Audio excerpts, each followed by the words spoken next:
እኔ ሲጀመር ብያችሁ ነበር ይሄንን ልጅ የሆነ ነገር ሊያደርጉት ይችላሉ ብዬ ነበር።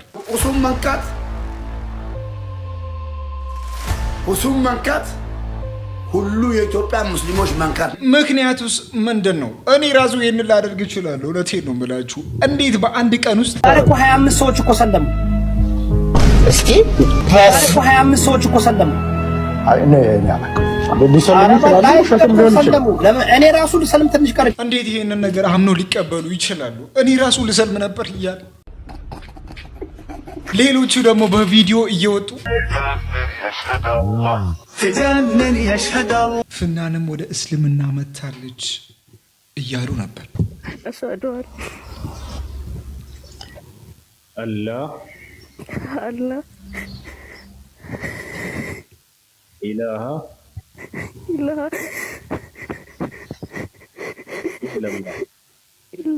የፍናንን እኔ አላምንም። ፍናን ውሸት ሊሆን ይችላል።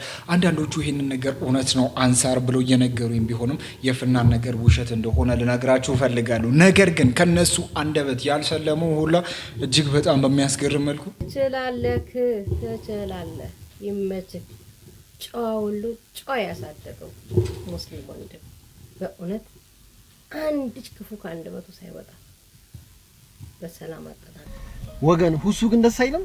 እኔ ሁሱ በጣም ነው የተመቸኝ። እግዚአብሔርን ዓለም ምን ትለናለች? እስልምና በሰይፍ ነው የተስፋፋው ትለናለች። ኢትዮጵያ የገባው በሰይፍ ነው። ኢትዮጵያን እንተው ችግር የለውም። አፍሪካ ከ44.4 በላይ የሚጠጉ ሰዎች ሙስሊም ናቸው ተብሎ ይታመናል። እንደውም ከዛ በላይ ከ50% በላይ ሙስሊም ነው ተብሎ ይታመናል። ማን ነው? እነ ኻሊድ መተው ዘምተው እነማንን አስልመው ነበር። ዛሬ የኢትዮጵያ ሕዝብ እጅግ በጣም በሚያስገርም መልኩ ለራሱ ምስክርነቱን ሲሰጥ ማየት እጅግ በጣም ያስደስታል። ይሄንን አስመልክቶ በዚህ የተናደዱ አንዳንድ ሰዎች እፎይ ከዚህ በኋላ ትጠፋል። ነፍስ አይደለም ይጠፋ፣ መንፈስ በሙሉ ይጠፋል። ሰው በመንፈስ ከጠፋ በአካሉ አይጠፋም። በአካሉ ከጠፋ በመንፈሱ ይኖራል። በመንፈሱ ከጠፋ አብ አለው እንደ እሱ ሰውዬ እንዴ ምን አውቄኝ ወላሂ እንደዚህ ነገር ተው። ሰላም አለይኩም ወራህመቱላሂ ወበረካቱ። እንዴት ናችሁ? ሁሉ ሰላም? እስቲ ዛሬ እጅግ በጣም የሚገራረሙ ፕሮግራሞች አሉን። በዚህ ፕሮግራማችን ላይ አጠገባችሁ ቆሎ ወይም ደግሞ ውሃ ነገር ካለ እስቲ ቺርስ። ወንዶች ማልቀስ አለባቸው ብሎ በተውልናል። አሁን ደግሞ የውጭ ሀገር ወንዶች ማለት ነው ሲያገቡ ቬሎ አለብሳ ብቅ ስትል እየያቸው ነው የሚስነኩት። በቃ ለቅሶ በለቅሶ ነው። በቃ አይቷት ማያውቃት ነው ሁላ የሚመስለው ማለት በጣም የሚያልቅሰው ምናምን ነገር ፍቅራቸው ይሁን አላውቅም። የሀበሻ ወንድሳ ምንም ነገር አያለቅሱም። ለምንድነው? ወንድ ነው አይደል እንዴ? ለምንድነው ማታለቅሱት እናንተ? እንዴ እናንተም እኮ ቆይ ምን አስቾከለሽ እናቴ? ገና ታስለቅሰኝ የለ እንዴ? ቆይ ግን ያለችውን ሰምተሻል? ግን በ95,000 ብር ብቻ ለአረፋ እንደዚህ ዝንጥ ማለት የሚፈልጉ እነዚህን የሚያማምሩ ቶቦች አስገብቼላችኋለሁ። 3 አይነት የከለር አማራጭ አላቸው። አሁንስ ላልቅስ? እንዴት ላልቅስልሽ? በደም ይሁን ወይስ ደግሞ በእንባ ብቻ ይሁን በምን አይነት ከለር ይሁንልሽ የሚለው ባንቺ ምርጫ። 95,000 ብር ልብስ ወይ ጥሩ ተናገር ወይም ዝም በል። አይቻልማ። በዚህ አረፋ ላይ በ95,000 ብር ልብስ ግዛልኝ ብትለኝ አንተ ገነት አትገባ። እጅግ በጣም በሚያስገርም መልኩ ላሚን ያማል ወይም ደግሞ የላሊጋው መሪ ባርሴሎና ትላንት ወይም በቀደም ዋንጫ አንስተው ነበር። ሴሌብሬት ካደረጉ በኋላም ላሚኒ እጅግ በጣም በሚያስገርም መልኩ የፍልስጤምን ባንዲራ ተሸክመው ነበር ሴሌብሬት እያደረጉ ከተማ ውስጥ እየዞሩ የነበሩት። ይሁን እንጂ ይሄንን ነገር አስመልክቶ አንዳንድ የሙስሊም ጠሎች ወይም የፍልስጤም ጠሎች ልብሶቹን እየቀዳደዱ ተመልክተናል።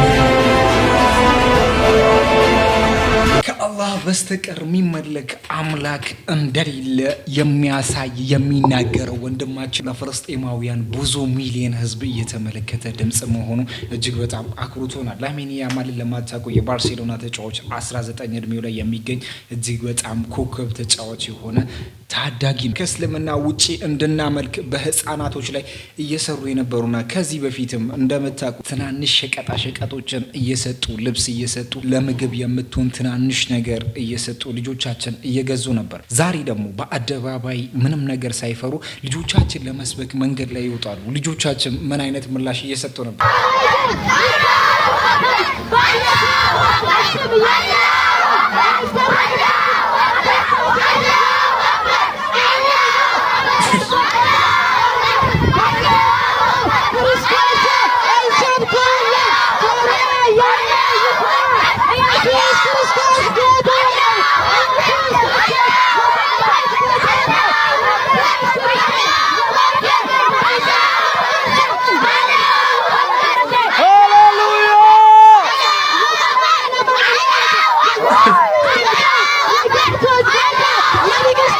እኔ የልጆቹ ብቻ እየሰማው ነበር። እስቲ እናንተ እየሰማችሁ የነበራችሁት በኮመንት እጅግ በጣም በሚያስገርም መልኩ ኢትዮጵያ ላይ አንድ የቦክሲንግ ውድድር ተጀምሮ ነበር። ይህንንም ነገር ያስጀመሩት ንቃተ ህሊናና ጆ የሚባል አንድ ግለሰብ ነው። እጅግ በጣም በሚያስገርም መልኩ ንቃተ ህሊና ያሸንፋል ተብሎ ብዙ ብሮች ተመድበው ነበሩ። ንቃተ ህሊና ግን 30 ደቂቃ በማስሞላ ጊዜ ውስጥ በዚህ ወንድማችን ተሸንፎ ወድቆ ነበር። ከዛ በኋላ ደግሞ በማርሻል አርት ላይ ብዙ አመታትን ሲያሰለጥ የነበረው ወንድማችን ወደዚህ ፋይት እንዲሄድ ተጋበዘ።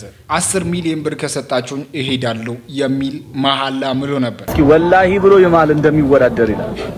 ወላሂ እወዳደራለሁ። ነገር ግን ከጥቂት ደቂቃዎች በኋላ ግን ያለው ነገር ብዙዎቹን አስቆጥቷል። ወላሂ አልወዳደርም። ሰዎች ሴዶ ማርሻል አርት እንግዲህ አላ ድብድብ አይወድም ብሎ አልደባደብም ብሏል። ስለዚህ የጆኒ ጂጂትሱና የሴዶ ማርሻል አርት ፋይት የነበረው ቀርቷል ማለት ነው። ይሄንንም እንግዲህ ማታ ላይ ብለን ተናገረውና ያው አላ ድብድብ አይወድም። ከዛ በተጨማሪ ደግሞ እናቴ ሰምታለች እና ያው እናቴ ተው ይቅር ብላኛለች። እናቶች ደግሞ ያው እንደምታውቁት ይታያቸዋል። ስለዚህ እናቴ አታርጊ ያለችኝ አላረግም ብሏል። እዚህ ምክንያት እንግዲህ ሴዶና ጆኒ ያደርጉት የነበረው ኤምኤምኤ ማች እንዴት እንደሆነ ብቻ ባይገባኝም ፕሮፌሽናል የሆኑ የሙስሊም ተደባዳቢዎችን እናውቃለን። በተለይ ደግሞ በውጭ ዓለም ላይ ብዙ የምናውቃቸው ሰዎች እናንተም የምታውቁ ሰዎች እነ ካይ ሀምዛት ብዙዎቹ እንዳሉ ታውቃላችሁ። ነገር ግን ወንድማችን እንዴት እንዳሰበ ብቻ አላውቅም። ሰዎች ግን እያስመሰሉ ያሉበት ነገር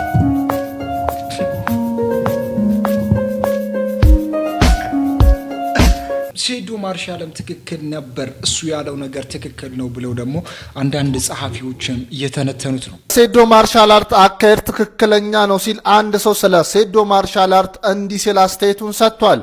ገለልተኛውን ካየነው የሴዶ አካሄድ ትክክለኛው ነው እናገኘዋለን። ምክንያቱም የሚካሄደው ውድድር ላይ በቦታውም ሆነ በዩቲዩብም ሆነ በቲቪ ብዙ ተመልካቾች የሚያየው ሴዶን ለማየት ብሎ ነው።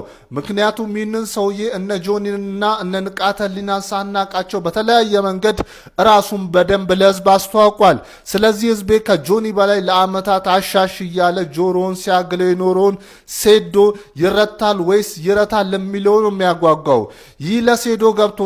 ችግር የሆነው አንድ አቋም አልይዛለ። አንድ 10 ሚሊዮን አንድ 50 ሚሊዮን የሚሊዮን አቋሙን ትቶ ከፋይት በፊት ይህንን ያህል ክፈሉኝ ማለት ፕሮፌሽናልነት ነው። አዘጋጆቹ ደግሞ አንድ ችግር አለባቸው። እነሱ የፈራ አስመስለው የሚያዋክቡት መንገድ ልክ አይደለም። ካሸነፍ ከ10 ሚሊዮን ውሰድ አይባልም። ከፋይት በፊት 5 ሚሊዮን ነው የጠየቀው። በዛ ጉዳይ ተደራድረው ከፋይት በፊት 500 ሺህ ወይም ሌላ ከፋይት በኋላ ደግሞ ሌላ አሸናፊ ይንናል ለተሸናፊ ይንናል ተብሎ ነው መግለጫ የሚሰጠው። ውርርድ አስመሰለባቸው። ካሸነፍክ 10 ሚሊዮን ካላሸነፍክ በቁምጣ አሉት። ለወደፊትም እንደዛ አይባልም። በእርግጥ እረዳቸዋለሁ። ዛሬ ለሴዶ ቅድሚያ ክፍያ ከሰጣችሁ ነገ ሁሉም ተወዳዳሪ ሊጠይቃቸው እንደሚችል ፈርተው ነው። ስለዚህ በስርዓት ተደራደሩና ተስማሙና ቅድመ ክፍያውን አቅርቡለት።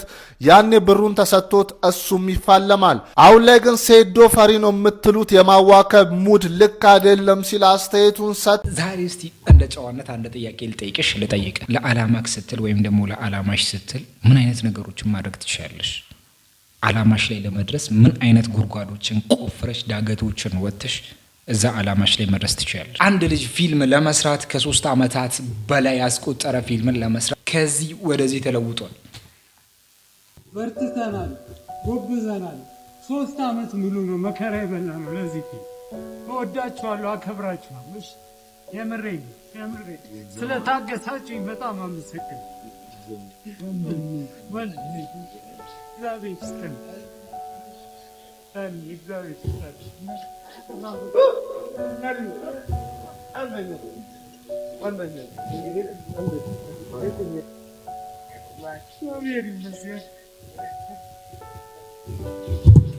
እሱ እንዳለው ከሆነ ከሱ አፍ ለመስማት እንደቻልኩት ከሆነ ይሄንን ፊልም ለመስራት 3 አመታትን እንደፈጀበት ተናግሯል። ይሄ ልጅ ከዚህ ወደዚህ የተቀየረበት ፊልም 3 አመት የፈጀበትና 7 ሚሊዮን ብር ኢንቨስት ተደርጎ እንደሆነ ተናግሯል። 3 ሚሊዮኑ የኛ የህዝባችን አስተዋጽኦና ከህዝቡ የተሰበሰበ ብርም እንደሆነ ተናግሯል። 4 ሚሊዮኑ ግን ትላልቅ ካምፓኒዎችና እጅግ በጣም በሚያስገርም መልኩ የራሱ መኪና ሽጦ ይሄንን ፊልም ለመስራት ተገዶ ነው። ሰው ለዓላማው ይሄንን ያክል ከከፈለ እኔ አንተ አንቺ ግን ምን አይነት ቦታ ላይ አለን? እጅግ በጣም በሚያስገርም መልኩ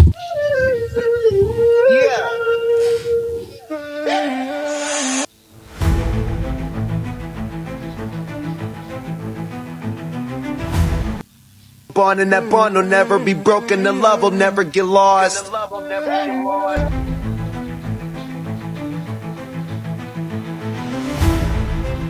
When that line had to be drawn, and that line is what we be, so remember me when I'm gone. የኢቅራ ትውልድ ወደኋላ ቀርቷል። የኢቅራ ትውልድ ብዙ ነገሮችን መስራት ይችላል። አለዚ ዓለመ ቢልቀለም ዓለመ ኢንሳና ማለም ያዕለም። ብዙ ነገሮችን ለዓለም ማበርከት የምንችለው እኛ ይሄ ትውልድ ስለሆነ ብዙ ስራዎች ከኛ እንደሚጠበቁ ላስታውሳችሁ ፈልጋለሁ። ዓለም ከናንተ ወማ አርሰልናከ ኢላ ረሕመተን ሊልዓለሚን። እኛ ለዓለማት እዝነት ነው፣ ለዓለማት ረሕመት ነው። አንዳንዶቹማ ስማቸውን መናገር የማይችሉ አሉ። How old are you? Fine, thank you. How old are you? Fine, thank you. Again, how old are you? Fine, thank you. What is your gender? Or is it Safa? What is your gender? What is? Oromo. What is your gender? Oromo. How old are you? How old are you? I'm fine, thank you.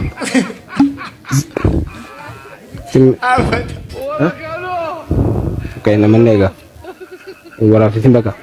Wala fitin. እንደዚህ ያላችሁ ሰዎች ትምህርት የማይቀናችሁ ሰዎች እንዳውቃለን፣ ግን የኢቅራ ትውልድ መሆናችሁ እንዳትረሱ። እነዚህ ሰዎች ሙስሊም ላይሆኑም ሊሆኑም ይችላሉ። ከኛ ውስጥም እንደዚህ አይነት ሰዎች ስለማይጠፉ እባካችሁ ከናንተ ዓለም ብዙ ነገርን ትጠብቃለች። ነገር ግን ዓለምን እንደዚህ ደግሞ ስናርበደብድ ብዙ ችግሮች ያጋጥሙናል። ሁሱ ላይ የግድያ ሙከራ እየተደረገበት ነው የሚል ወሬም ደርሶኛል። ሁሱም መንካት ሁሉ የኢትዮጵያ ሙስሊሞች መንካት ማለት ነው። አስረግጬ ነው የምነግርህ፣ ወላሂ አታልፈውም። ሁሱም መንካት ማለት እኛ ስድብ ማናቆን ስድብ ታስተምራናለህ፣ እንማራለን አንተ ላይ ማለት ነው። ሁሱም መንካት ማለት መላ ሙስሊሙ መንካት ማለት ነው። ሁሱን ሰተን ምንመለስ መሰለህ እንዴ አንተ ጥምብ ልጅ ቆሻሻ ማለት ነው። ማን ነህ አንተ ሁሱን ታስፈራለህ?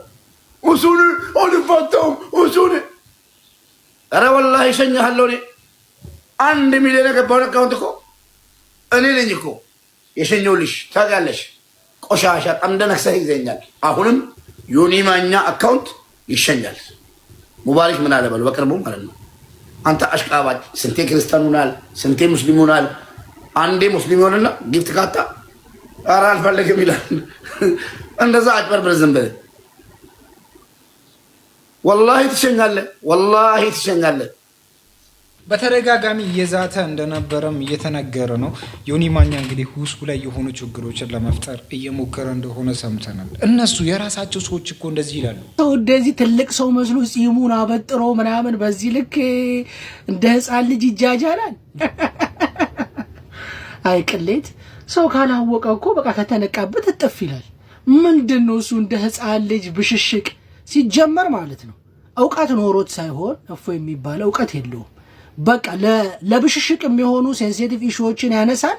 ከፊትና ከኋላ ያሉትን ነገሮች ቆርጦ የሆነች መስመር ብቻ ያመጣና ለብሽሽቅ እንዲመቸው ያቺን ቃል እንደ ህፃን ልጅ አባቱ ጀግና ነው፣ በልጅነት አባቱ የኔ አባት ጀግና ነው፣ ያንተ አባት ፈሪ ነው ና የሚባለው ታሪክ የለም። እንደዛ አይነት ሙድ ነው የሚያራምደው። ካላወቅ እኮ ጥፍ ማለት አንድ ነገር ነው፣ ወይ ደግሞ የሚችል ሰው ማምጣት። አንተ መጀመሪያ ወሬ ለሶሻል ሚዲያ ብቻ ከሆነ አቧራ ማስነሳት ብቻ ከሆነ የሚችል ሰው ማምጣት በዚህ ልክ አንተ ራስን አይደለም የሚከተልህን ሰው ነው ያዋረድከው። ምንም አያውቅም፣ የራሱንም አያውቅም፣ የሙስሊሙንም ምንም ኢንፎርሜሽን የለውም። ከጎግል ከሆነ ነገር ላይ ሰርች አድርጎ ያመጣል ወይ እንደ ትልቅ ሰው ሐሳብ አብጥቶ በቂ ሐሳብ አጥጋቢ ሐሳብ አንስቶ አይከራከርም ወይ አያምን ወይ አያሳምን።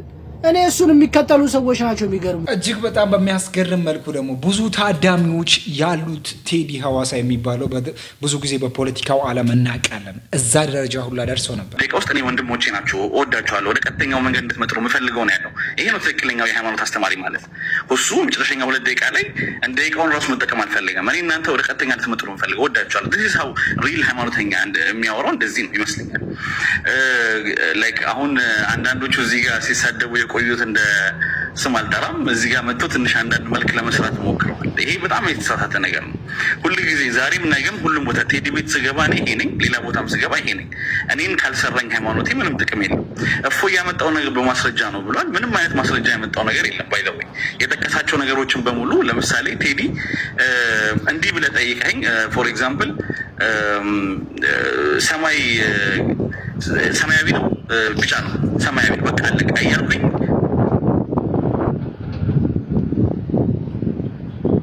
ጥያቄው ላይ የቆረጥኩ ምንም አይነት ማብራሪያ ሳይሰጥ ለምሳሌ ራሱን ጥያቄ ባይ ዲፎልት ጠየቀው። ስለዚህ ኢየሱስ ብልት አለው? አዎ። ኦኬ ብልት አለው ማለት ብልት ያለው ሰው የምታመልከው አይነት ኮንቨርሴሽን which is በጣም የማይረባ ገብተዋል። ይሄ አስተማሪ አይደለ፣ ሁላችንም የሚያስተምር አይደል።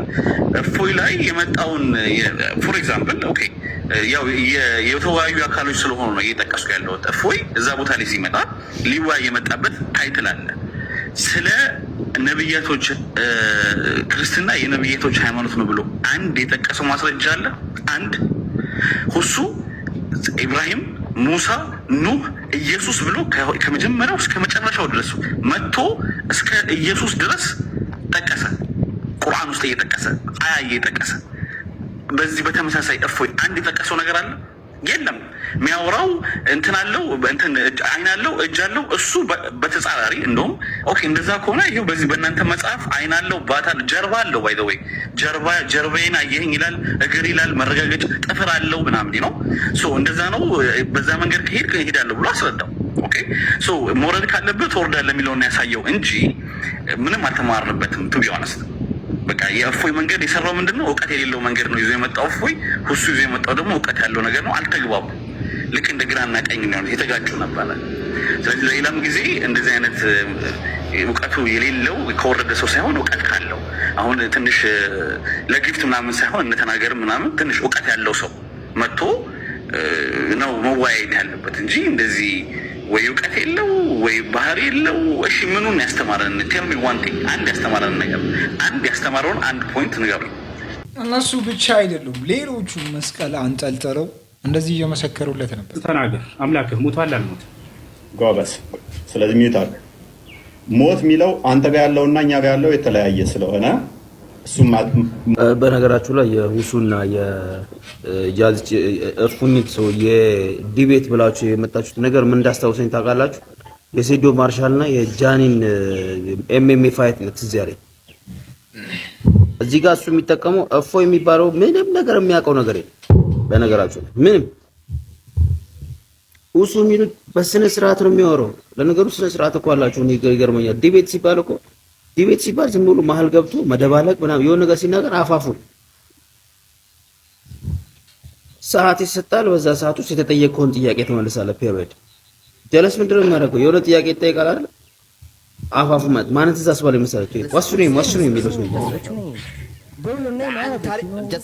በቃ እፎይ ማለት ነው ምንም ነገር እውቀቱ የለም። በቃ የሆነች ነገር ብቻ በቃ የሆነ አንዲት ነገር የምትላት ነገር አለች። ቁርአን ላይ ተገባና አላህ እንደዚህ ነው ፎዚያ ምናምን ብለህ በቃ እቺ ነው የምታውቀው። የሆነ ነገር ሲጠይቀው እጥፍ ይላል። ሞት ደግሞ ሁለት አይነት ሞት አለ እንዴ ሲጀምር የክርስቲያንና የሙስሊም ሞት የሚባል ነገር አለ። እማትችሉ ከሆነ ወደ 72000 ሰው ነበር እዛ ላይ ቁጭ ብላችሁ ለምንድን ነው የምታዋርዱ ነበር? ለነገሩ እኮ አንተ ዮናስ ምን ሆነ ያስክለት ነው በቃኝ ነው መታችሁ ካሸነፋችሁት እሰልማለሁ አላለም። አብሶሉትሊ እኔ እሰልማለሁ። ኧረ ሰው ግን ሼም የሚባል ሙሱዬ በጣም አክባሪ ነኝ። በጣም ጀግና ነህ ከሚባለው በላይ አሳምናል። እዛ ስር ገብታችሁ የምታለቀልቁ ሰዎች ምኑንም ሳታውቁ ነው። ምኑንም አታውቁም። በነገራችን መጽሐፍ ቅዱስ ስንት ምዕራፍ እንዳለው ራሱ የማታውቁ ሰዎች እዚህ ጋር እፎይ ትላላችሁ። ኤኒዌይስ ያው መሀይም አጃቢ አያጣም። መሀይም አጃቢ አለው ብዙ ጊዜ። ውሱ ግን ምርጥ ሰው ማርያምን ነው ይችላል ውሱ። እኔ አስቀድሜ ተናግሬያለሁ። ሙስሊሞች በውይይት ተሸንፈው አያውቁም። ከሌላ እምነት ተከታዮች ጋር ባደረጉት ውይይት በታሪክ ተሸንፈው አያውቁም። ከዚህ በፊት ውሱን ማሸነፍ ማለት በጣም ከባድ። እፎይ ተማር መጀመሪያ። አንተ በስድብ ነው የምትታወቀው። 4-3 የመጽሐፍ ቅዱስ ጥቅስ አወቅኩ ብለህ እንደነ ሁሱ ካሉ በእውቀት የተገነቡ ሰዎች ጋር መሳፈጥ አቁም። እንዲህ ብሏል ሁሱ እፎይ። ጥያቄ ካለ ገስት ላይ መተጠይቅ ተማር፣ እኔ ጋር እየመጣ ተማር ብሏል። ሌላ ደግሞ ከውይይቱ በኋላ ጋይስ 19 ክርስቲያኖች እስልምናን ተቀብሏል። ይህ ከአላህ ነው እንጂ ከኔ አይደለም ብሎ ፖስቷል ሁሱ። እና እኔ በጣም ነው ደስ ያለኝ። እንደ እፎይ ያሉትን እንደዚህ ሞራላቸውን እየመተን እግራቸውን እየቆረጥን ከሚዲያ እናባረራለን። እሱ ይመች። እንደዚህ ነው ክርስቲያኖች የመሰከሩለት ድንቅ ልጃችን ነው። ይህንን ድንቅ ልጃችንን ተንከባክበን መያዝ ካልቻለን እነዛ ሰዎች እንደፈለጉ ሊቦርቁበት የሆነ ነገር ሊያወሩ እንደፈለጉ ሊሆኑ ይፈልጋሉ።